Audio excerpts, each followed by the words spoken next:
청소년 여러분 안녕하세요. 청소년을 위한 인권 강의, 인권 길라잡이. 오늘 제2강입니다.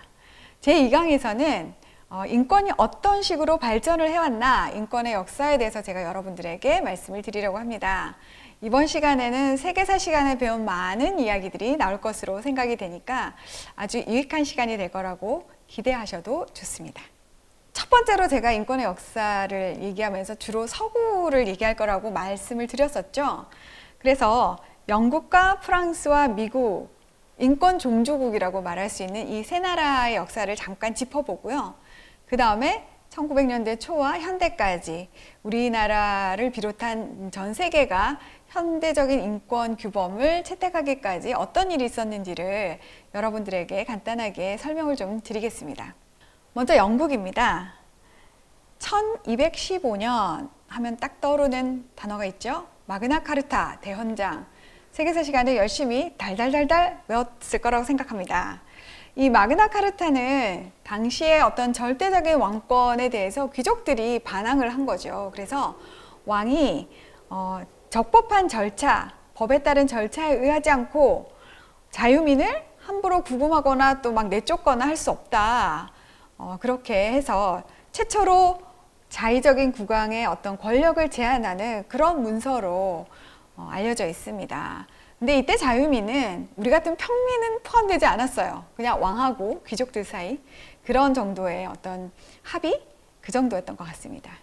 1689년에 권리장전을 통해서는 왕권 신수설을 혁파하고 근대적인 입헌군주제를 실시하게 됩니다. 여러분, 왕권 신수설 들어보셨죠? 왕의 권한은 하늘이 내린 것이니 아무도 나한테 덤벼들지 말아라. 이게 왕권 신수설인데요. 이때부터 이 1689년부터는 의회의 권리가 세지면서 그런 게 어딨냐, 우리 마음에 안 들면 왕도 바꿀 수 있지, 이런 생각들이 굉장히 만연하기 시작했어요.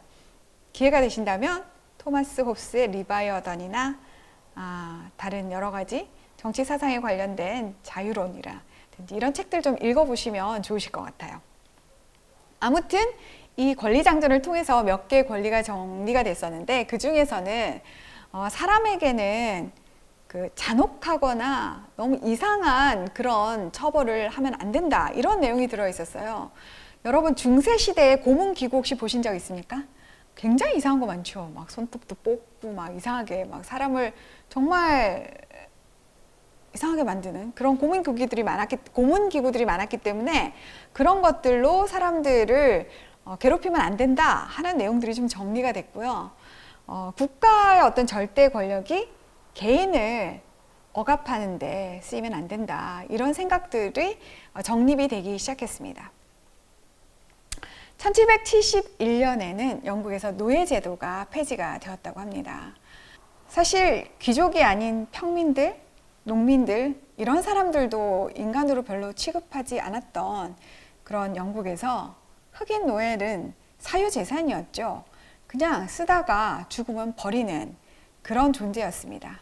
그런데 윌리엄 윌버포스라는 사람이 그와 뜻을 같이 하는 몇몇의 요즘 말로 하면 영국 국회의원들이죠. 그런 국회의원들이 모여서 클래팜 공동체라는 이런 공동체를 만들고 함께 살기도 하고 함께 모여서 기도도 하면서 성경에는 모든 인간들이 평등하게 태어났다고 하는데 우리가 흑인을 잡아다가 노예로 쓰는 것이 과연 옳은 일인가 하는 반성을 하게 됐습니다.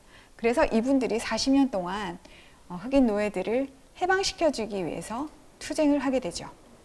결국 많은 반대를 무릅쓰고 영국의 노예들이 해방이 되었고, 영국은 이후에 자신들이 영향을 미치는 여러 나라에게 노예를 해방시켜주라, 노예 무역을 하지 마라 하는 압력을 넣는 인권이 굉장히 앞서 나간 국가가 됩니다.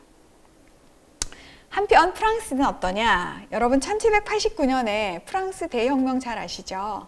자유, 평등, 박의 정신을 기치로 내걸었죠. 그래서 절대 왕정을 부수고 평민과 그리고 당시 새롭게 이 자본가 그룹으로 등장을 했던 부르주아가 힘을 합쳐서 왕을 내쫓고 공화정을 만들었습니다. 근데 결국은 이 시도가 실패로 끝나고 말았죠. 왜냐하면 구체제, 앙시앙 레짐이라고 하는데 이 왕이 다스리던 이 구체제를 다 이렇게 다 없애버리고 새로운 나라를 만들고 싶어서 엄청나게 많은 사람들을 단두대의 이슬로 보내버리는 그 결과를 낳았습니다. 엄청나게 많은 피를 흘렸죠, 그때 당시에. 그런데 결국 그 끝은 나폴레옹이 황제로 등극해버리는 그런 어이없는 결과가 났기 때문에 실패로 끝났지만 자유와 또 평등과 박애라는 이 프랑스적인 인권 정신은 그 이후에 프랑스뿐만 아니라 유럽 사회에 굉장히 많은 영향을 미쳤습니다. 그런데 프랑스 사람들이 원래 좀 인본주의적인 성향이 강하거든요. 그래서 이때 그들이 말하는 자유 역시 약간 좀 보다 더 자유로운 자유, 말을 하자면 다른 사람들에게 피해만 주지 않으면 뭐든지 할 수 있는 자유, 뭐 그런 의미를 가지고 있었다고 합니다. 아무튼 이 프랑스 대혁명 때 프랑스 인권 선언이라는 것도 발표가 됐는데 거기서 사람들에게는 자연적이고 또 양도할 수 없는, 즉 다른 사람에게 이렇게 줄 수 없는 그런 성스러운 권리가 있다라고 천명을 했다고 합니다. 그 다음은 미국이에요. 미국은 영국의 영향을 굉장히 많이 받았죠. 미국에서는 1776년에 독립선언서라는 것을 발표를 합니다. 미국의 13개 주가 당시 여왕이 다스리던 그 영국 식민지로 있었는데 그 불합리하게 막 세금도 내라 그러고 압력을 가하니까 우리 그러면 그냥 독립할래 하고 독립선언문을 발표를 했죠. 7월 4일이 미국의 그 인디펜던스 데이, 독립기념일이죠. 이 독립선언서가 사실은 근대적인 인권의 의미에서 사람들에게는 창조주가 부여한 그런 양도할 수 없는 그런 권리가 있다라고 문서에 그 크리에이터, 창조주란 말을 이렇게 딱 박아놓은 그런 문서입니다. 그래서 모든 인간에게는 창조주가 부여한 양도할 수 없는 권리가 있는데 그 권리 중에 자유와 생명과 행복 추구권이 있다. 이렇게 이야기를 했었죠. 그리고 이 독립선언서를 바탕으로 그 이후에 1791년에 미국 헌법에서 인권을 규정한 인권의 다발을 이런 것들이 인권이다. 우리 이걸 앞으로 지킬 거다 하는 그런 수정헌법을 붙여서 이것을 Bill of Rights, 권리의 다발이다. 미국의 권리 장전이다. 이렇게 말을 합니다. 이 미국의 수정헌법에서는 그 영방 정부가 개인의 어떤 종교의 자유, 양심의 자유, 표현의 자유 이런 것들에 대해서 침해할 수 없다. 그리고 적법한 절차가 아니면 함부로 사람을 잡아 가두거나 할 수 없다. 그리고 법 앞에서는 모든 인간은 평등하다. 이런 근대적인 인권의 의미들을 다 담고 있다고 합니다. 그리고 1863년에 드디어 링컨이 노예 해방을 선언을 하죠. 청교도가 주로 많았고 공업이 발달했던 이 북부 지역과 대농장주가 있었던 목화농장, 땅콩농장 이런 농장주가 있어가지고 흑인 노예들이 없이는 그 경제가 돌아가지 않았던 남부주가 이 노예 문제를 놓고 서로 대립을 해서 내전으로 확대가 됐죠. 그래서 결국은 전쟁을 통해서 피를 흘림으로 이 흑인들의 자유와 인권이 확보되는 그런 역사가 있었습니다. 물론 그 이후에도 1960년대까지 미국은 알게 모르게 흑인에 대한 차별이, 인종차별이 굉장히 심한 나라였어요.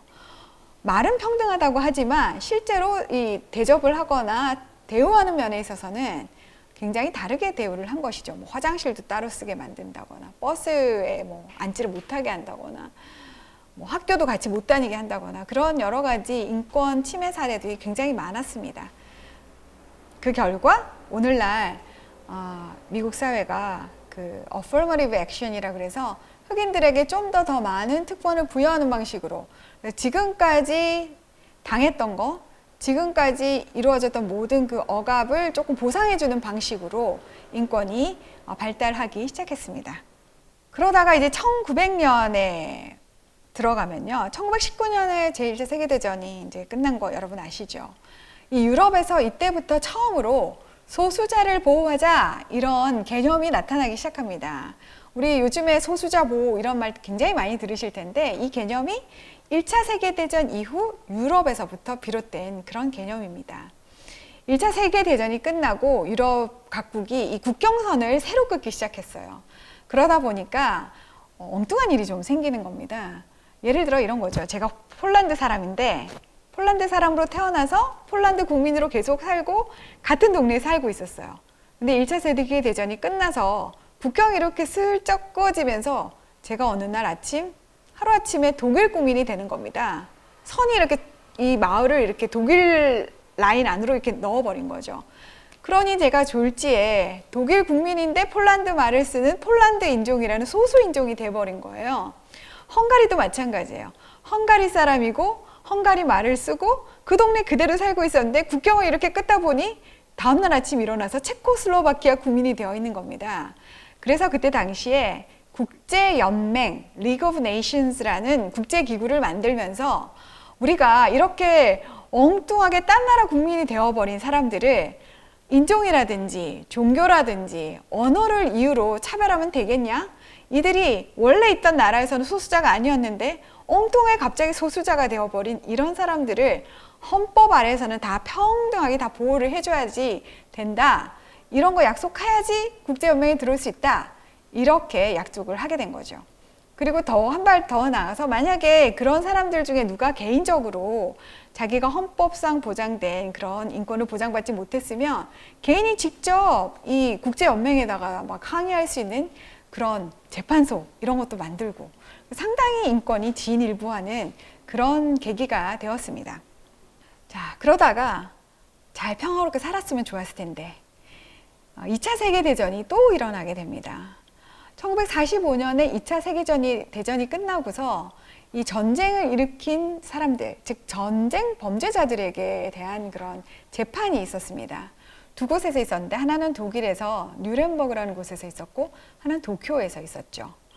뉴렌버그 재판에서는 주로 나치의 그 유태인 학살, 홀로코스트를 저지른 사람들을 처벌하는 그런 재판정이었고 도쿄 재판은 여러분도 아시다시피 일본도 상당히 많은 만행을 인권 유린 행위를 많이 했었잖아요. 그래서 그런 것들을 처리하기 위해서 재판이 열렸습니다. 그런데 이 사람들이 재판정에서 피고인들이 무엇이라고 얘기를 하느냐면 저는 죄가 없습니다. 왜냐하면 저는 우리나라 법을 충실히 따랐기 때문입니다. 라고 이야기를 하는 것입니다. 그 사람들 입장에서 보면은 나치 독일 당시 독일법에 따라 유대인들을 수용소로 보내는 게 맞았거든요. 그게 독일 법에 있었거든요. 그래서 아히만이라는 사람이 나는 시키는 대로 했을 뿐이다. 심지어 나는 내 손으로 500만 명의 이 유태인들을 수용소로 보낸 것에 대해서 굉장히 자랑스럽게 생각한다. 독일 시민으로서 저는 독일법을 정말 잘 지킨 사람입니다. 이렇게 이야기를 했어요. 그 논리에 대해서 이 재판정이 어떻게 이야기를 했느냐. 물론 너는 독일법을 잘 지켰지. 그러나 인간에게는 그 독일법을 초월하는 상위법이 있어. 하나님이 주신 자연법, 초월법, 하이어로가 있단다.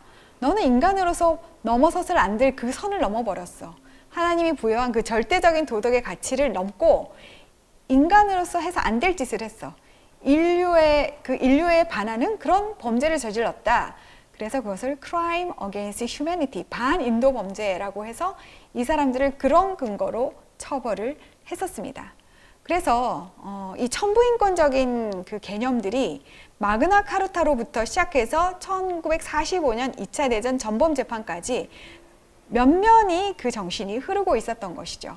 그리고 이 정신을 바탕으로 드디어 유엔에서는 유엔 헌장을 만들고 1948년에 세계 인권 선언문이라는 것을 발표하게 됩니다. 그 세계 인권 선언문에서 인간에게는 태어날 때부터 본질적으로, 본래적으로, 내재적으로 가지는 그런 권리가 있고 그것은 양도 불가능하고 다른 사람에게 줄 수 없고 나누어질 수도 없고 또 모든 사람들은 다 하나님 앞에 평등하고 자유롭게 태어난다. 이런 이야기들을 하기 시작했습니다. 그 이후에 시민 정치권 규약이라든지 아니면 경제, 사회, 문화권 규약이라든지 또 고문 방지 협약이라든지 여성 차별 철폐라든지 아동 인권 보호라든지 이런 다양한 여러 가지 국제 조약들을 통해서 하나님께서 부여하신 그 천부 인권을 우리가 좀 더 강화하고 보호하고 또 더 많은 사람들이 그 천부 인권을 누릴 수 있는 방식으로 국제인권법이 발달하기 시작했습니다. 자, 여기까지 오늘 2강을 마칩니다. 여러분, 세계사 공부가 좀 잘 되셨나요? 여러분들께서 이 국제인권법의 흐름이 어떤지 맥을 좀 잘 짚으신다면 현재 우리가 어떤 식으로 인권을 보호하고 있고 또 앞으로 어떤 방향으로 나가야 할지 좀 생각해 볼 수 있는 계기가 아니었을까 그런 기대가 됩니다. 그럼 오늘 강의는 여기까지입니다. 감사합니다.